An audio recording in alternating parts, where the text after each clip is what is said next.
साथियों, video last तक देखिए। बीजेपी ने राम मंदिर का इनॉग्रेशन किया। बोलने दीजिए।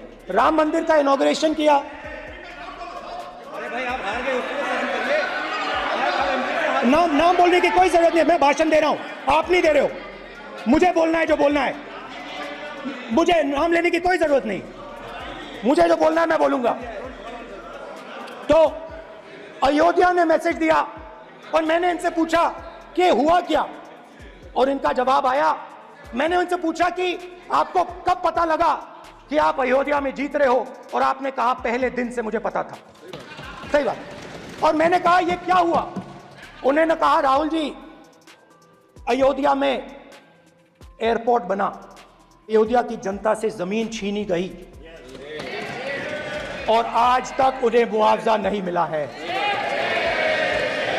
उन्होंने कहा, सही बात, उन्होंने कहा कि अयोध्या में जो भी छोटे छोटे दुकानदार थे, जो भी छोटी छोटी बिल्डिंग्स थी, उन सारों को तोड़कर गिरा दिया गया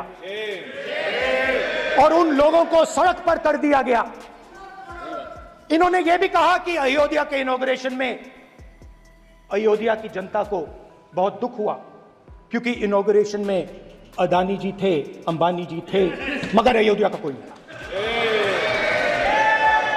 और ये कारण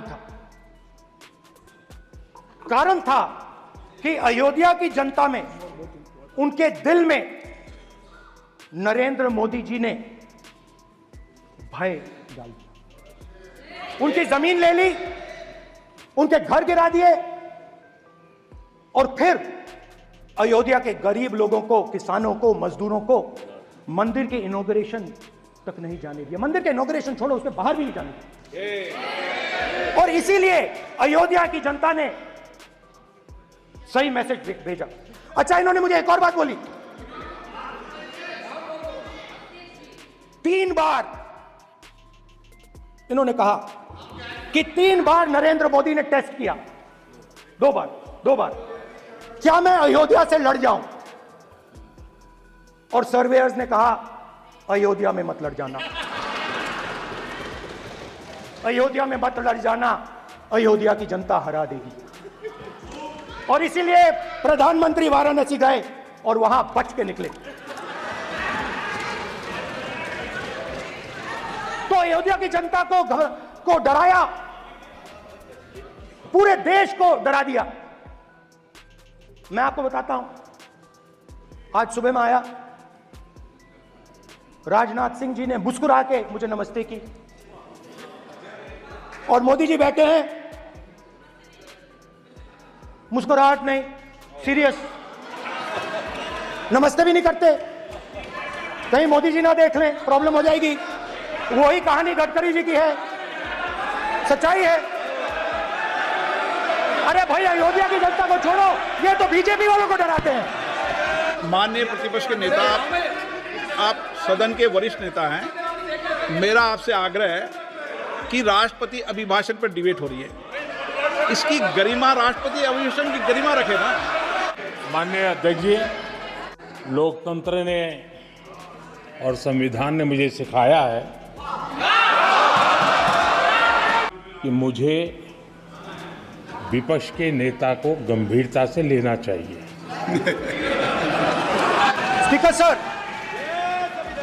स्पीकर सर, आपने कहा कि डिबेट प्रेसिडेंट एड्रेस पे होनी चाहिए।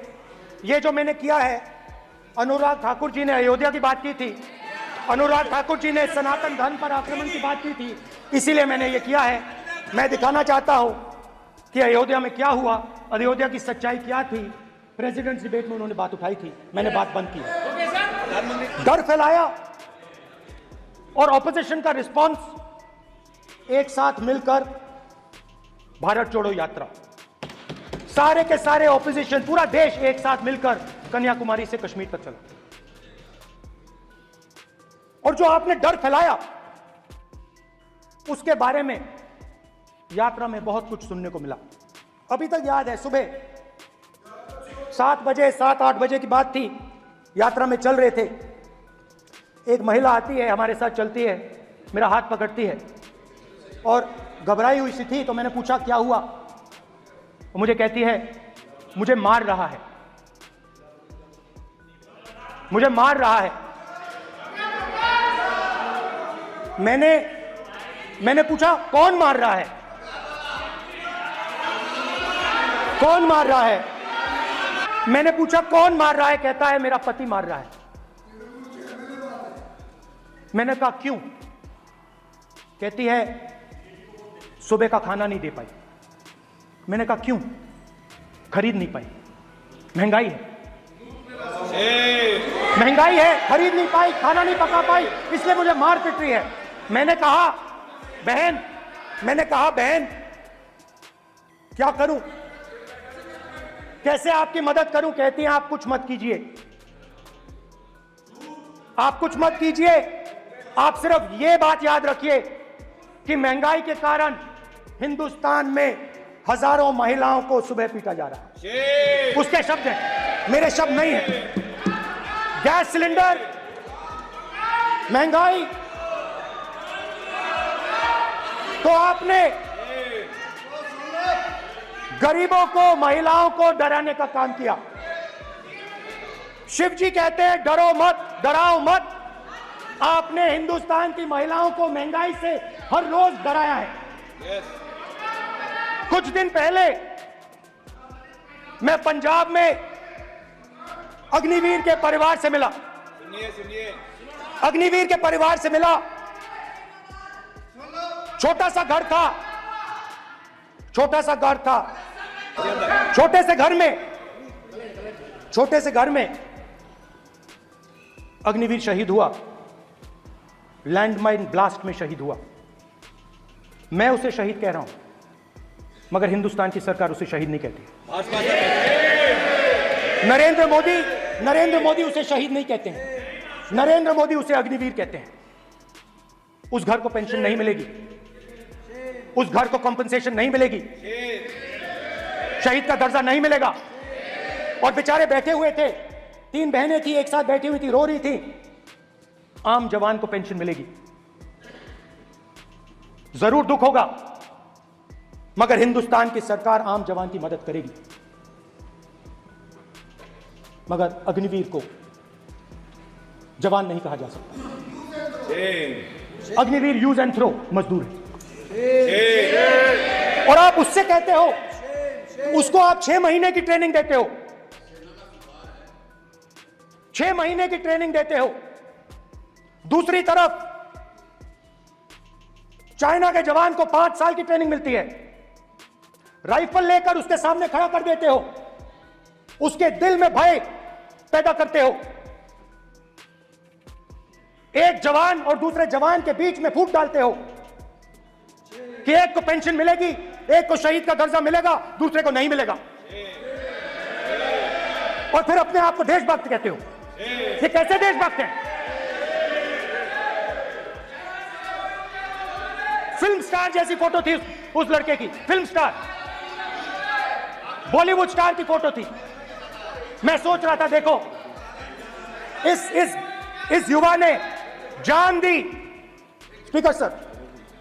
अध्यक्ष महोदय, मैं नेता प्रतिपक्ष से अनुरोध करना चाहूंगा, गलत बयानी करके सदन को गुमराह करने की कोशिश गलत नहीं है सर, गलत नहीं है सर। कर लेना चाहता हूं कि युद्ध के दौरान अथवा सीमाओं की सुरक्षा के दौरान यदि हमारा कोई अग्निवीर का जवान शहीद होता है तो उसके 1 करोड़ रुपए की धनराशि सहायता के रूप में उसके परिवार को मुहैया कराई जाती है। इस प्रकार की गलत बयानी से सभी को गुमराह करने की कोशिश नहीं की जानी चाहिए। संसद महोदय। अध्यक्ष। स्पीकर सर देखिए, राजनाथ सिंह जी की एक राय है, मेरी एक राय है। सच्चाई अग्निवीरों को मालूम है, हमें बोलने की जरूरत नहीं है। अग्निवीर को किस चीज का सामना करना पड़ता है, शहीद का दर्जा मिलता है या नहीं मिलता है, कॉम्पनसेशन मिलता है नहीं मिलता है, पेंशन मिलती है नहीं मिलती है, वो उसको मालूम है। पॉइंट ऑफ ऑर्डर है मान्यवर।